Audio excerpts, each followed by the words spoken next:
Yung mga lupa dyan sa baba, ito yun. Kumbaga hinukay nila tapos nilagay dito. Saka naman nakakutin siya ng truck palabas dito. Ayos. Ayan. Ito yung ano niya, hukuan niya mga kaibigan. Kung mapapansin nyo. Ayan siya. Pwede yung 3 tao, maliliit. Pero pag normal, dalawang tao, pwede. Ayan siya. Ayan po tayo. Ayun, oh. Tinanggalan nila dito muna. Hindi siya dumadaan yung mga ano, excavator. Lalim na pala mga kaibigan. Oh. Siguro ito yung susunod nila. Nag-start na dun eh. Sorry na naman. Medyo bakante na dyan banda. Ito yung tulay na ginagawa. Yan. So ongoing pa rin. Yan yung mga kain din dyan ng mga malalaki.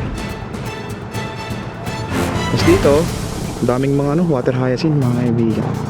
Tsaka alam ko tambak to ng ano, mga lupa rin. Mga burak.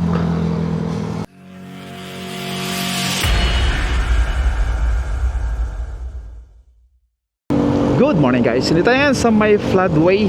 Yan ito. So ngayong araw ay mag-update tayo dito sa ginagawa nila sa gilid, yung rehabilitation dyan. Na in-update natin 1 month ago yata o 2 months na. So padaanan natin siya ulit hanggang dun sa may tulay na ginagawa rin sa dulo, malapit sa may C6. Tignan natin kung ano yung progress dun mga kaibigan. Let's go. Dito tayo kanan. Yeah. Para makababa tayo dun sa may ilog, sa may floodway. Yan, yun yung tulay kanina na dinanan natin. Yan, dito tayo kakaliwa. Papunta dun sa i-update natin na tulay na ginagawa. At ganito yung gilid nya. Ayan. Parang continuation nito eh. Meron silang widening na ginagawa sa gilid. Tignan natin kung may update na. Mukhang wala pa yata. Oo, wala pa yata. Ito yung last update natin. Tignan natin dito.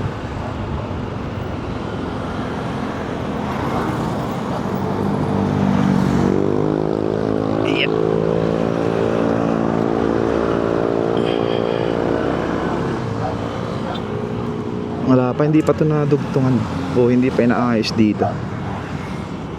Yan, ito yung ginagawa dito na widening nya, na pwede yung tao tsaka pwede yung bisikleta dito. Hindi ko lang alam kung pwede yung motor dito pag natapos to.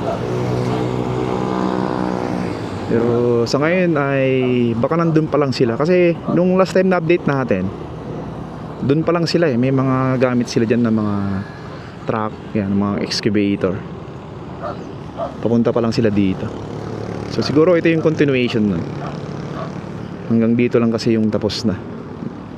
Hanggang dito lang kasi yung ano, yung dulo nya. So ito yung tapos na. Pero hindi pa totally tapos. Kumbaga ito yung nauna. Siguro ito yung phase 1. Tapos dito naman sa may ilog, makikita natin dito na mababa na yung ilog. Yan. Pero marami pa rin ano sa dito, may mga kangkong sa gilid, and then sa baba nya tingnan natin, mas malinis ngayon kumpara dati kasi puro tambak ng mga basura. Ngayon kasi may naglilinis, may nagdi-dredge. Yan yung nangyayari ngayon dito. So ganito yung gilid nya mga kaibigan. Yan sa may gilid nya, oh. Grabe, squatter area yan. Yan, hanggang dun yun. Alright, proceed tayo hanggang dun. Let's go. Yan, diretso tayo dito sa may ginagawang tulay dyan. Parang mayroong excavator dito kanina. Nakita natin sa drone. Yan natin dito.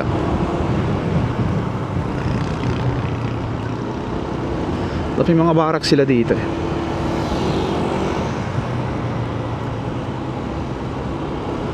Ito yung last time na pagdaan natin, maraming mga truck dito. Tingnan natin.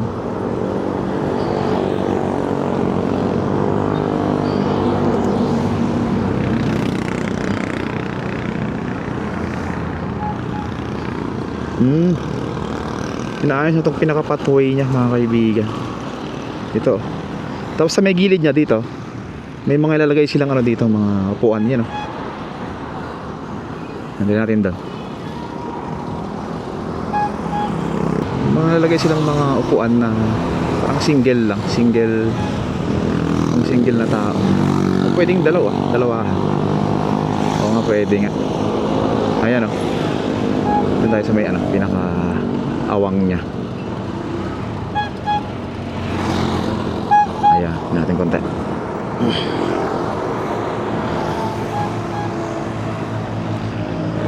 Ayan, ito yung ano niya, upuan niya mga kaibigan.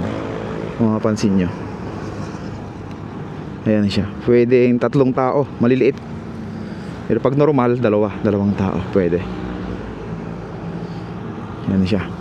Ayan, upo tayo. Ayun, oh. Diba? Ito yung ginawang ano dito, pathway. Ayan. So ito pa lang yung tapos nila. Doon banda, madamo pa yung pinanggalingan natin. Tapos dito, mayroong excavator dito. Tingnan natin dito. Basta may baba niya. Dito malinis na dito. Tinanggalan na rin siya ng mga lupa. Nag-dredge sila. Saka yung mga water lily, tinanggal na rin nila. So ganito na dito eh. Dadami na naman dito ng putik o yung lupa na yan. Right, proceed tayo doon. Tingnan natin yung ginagawa doon. May nakapaskil dito na ano eh, details kung sino yung contractor. Tingnan natin.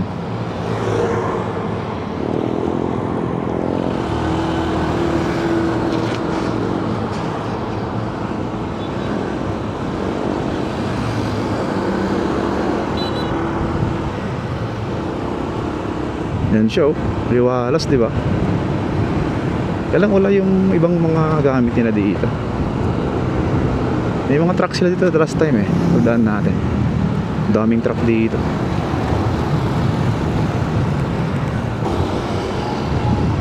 Yan, dito lang tayo gumilid. Sensya na po sa bike lane. Yan, nag-vlog kasi tayo, sorry. Dito tayo. Kasi patigil-tigil tayo. Okay lang yan. Understood. Yan, may mga kamote silang nilalagay, oh. Ito, kamote. Yan, mga kamote ito. Ayos to. Tapos yan, mayroon 2 excavator dyan sa may unahan natin. Ganda to, pagkatapos sigurado dadayuhin to. Tapos maglagay sila ng mga stall ng mga pagkain. Mainit kasi dito banda. So hapon lang tsaka umaga siguro yung pwede. Anyway, kasi tayo doon.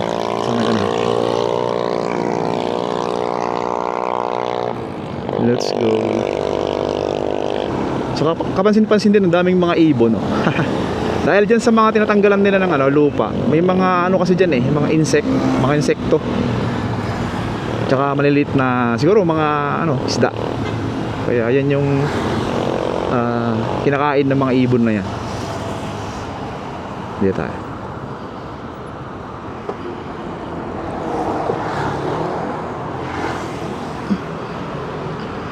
Yan, dito si Kuya. Yan, ito yung 2 ano dito, excavator, mga kaibigan. So bali, ang technique nila dito tinatambak muna yung mga lupa. And then magkakaroon dito ng truck na kung saan doon nilalagay yung mga lupa na galing sa baba na dinidredge nila, saka pinupull out dito. Or tinatambak nila kung saan banda man yung pwedeng o pwede rin doon sa reclamation, sa mga ginagawa dyan sa unahan natin. So may C6 yan, may mga reclamation dyan. So pwede yung galing na lupa dito pwedeng tambak doon para wala gaanong gastos sa pagkuha ng mga buhangin.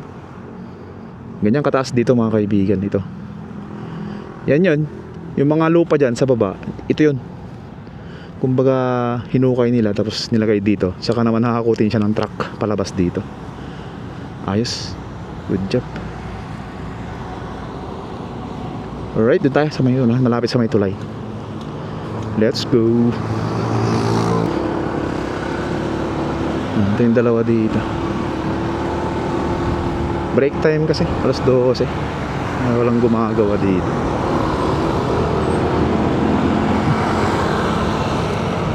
Yung mga tambak din dito ng mga lupa. Ito yung malapit sa tulay. Tingnan natin kung may progreso dito. Pero tingin ko meron to. Nandito yung awang.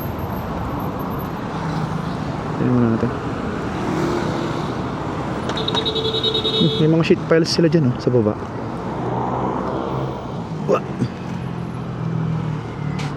May mga sheet piles sila.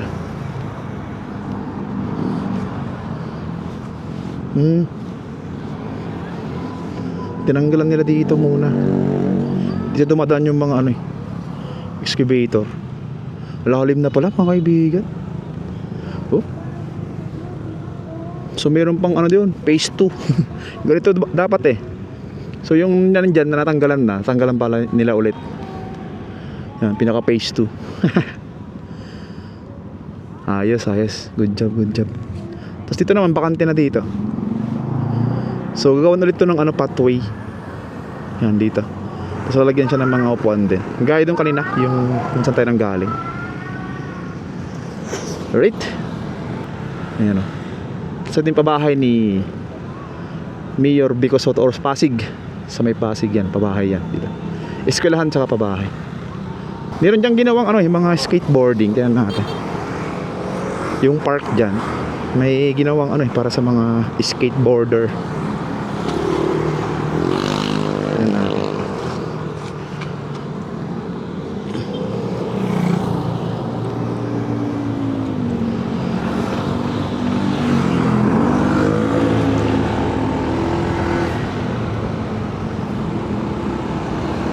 Parang maganda, tawid muna tayo dito. Tapos ikot tayo. Balik tayo dyan sa may kanan lang tayo dito. Para makita nyo rin dito banda sa may tulay.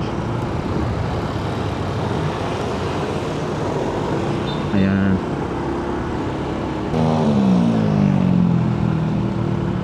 Ayos na pala dyan Di ba? Ang ganda pagka puro tubig na nakikita mo dito. Sa baba. Mga nagdaang taon kasi puro yan. Tambak ng mga lupa yan. Tsaka minsan basura. Yung dyan. Nakatambak. Yan matas na rin yung tambak dyan ng lupa. Siguro naipon.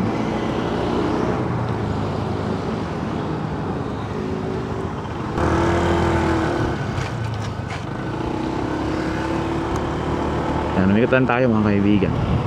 Punta natin yung park dyan na ginawa para sa mga nag-skateboarding. Dami palang basura dyan sa baba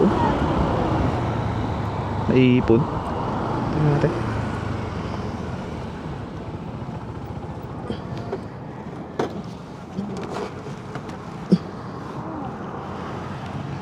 Daming basura dito sa baba. Siguro inahangan mo nila kasi nag-dredge sila sa kabila Siguro ito yung susunod nila. Nag-start na dun sa may unahan. Medyo bakante na dyan banda. Ito yung tulay na ginagawa. Yan. So ongoing pa rin. Yan, may mga crane din dyan ng mga malalaki. Tapos dito, daming mga water hyacinth mga kaibigan. Tsaka alam ko tambak to ng mga lupa rin. Mga burak. Right, tawid tayo doon. Yan natin doon.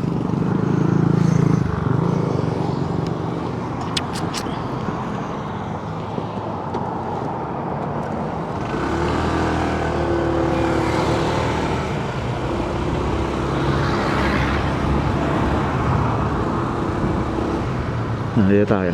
May mga mais pa. Grabe. Sarap ng dyan.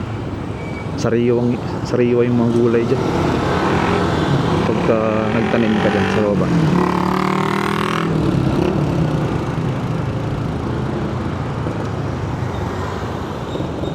Ito yung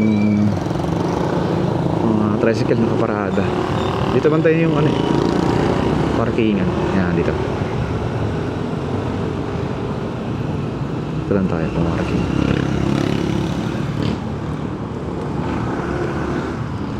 Meron pa rin mga ano, naglalaro dito.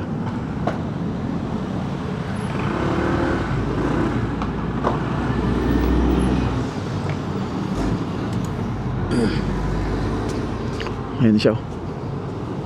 Alam ko nag-inaugurate to mga 2004 or 2005, mga ganun. Ayan. Ginawa to para sa mga ano, nag-skateboard. Ayan o. Ayan, libangan kasi to. Kanya-kanya tayo ng libangan. May libangan ng basketball, ayan, volleyball. Pero marami rin yung ganito, skateboarding. Wow.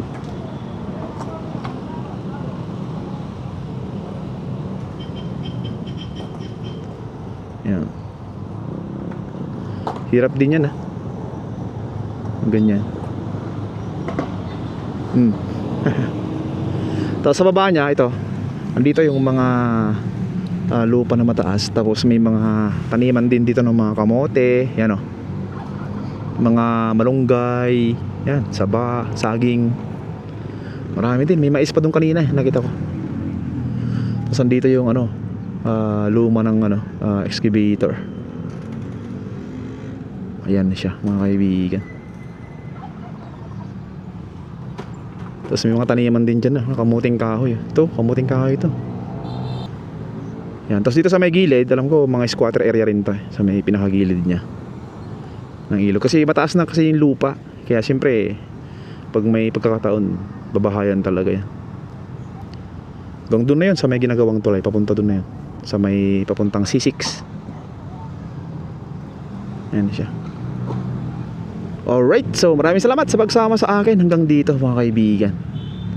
At nakita natin na may progress naman dito sa may area na yan. May progress ng ginagawa nilang dredging. Yan. Dito banda wala pang galaw dito. Tsaka dito may ginagawa na rin dito na pag-dredge dito banda. So yun, maraming salamat sa pagsama sa akin, mga kaibigan. Thank you po. Ingat tayo lagi, mga kaibigan, and God bless po sa ating lahat. Peace out.